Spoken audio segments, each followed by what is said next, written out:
मधुकैटभविध्वंसी विधातृवरदे नमः।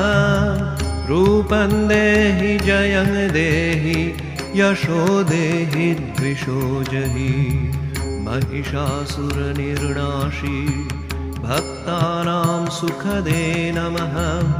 रूपं देहि जयं देहि यशो देहि द्विषो जहि।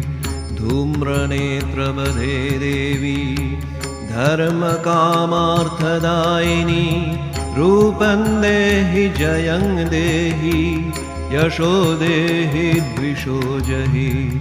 रक्तबीजवधे देवी चण्डमुण्डविनाशिनी।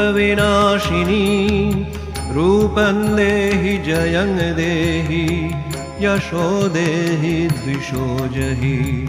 निशुम्भशुम्भनिर्णाशी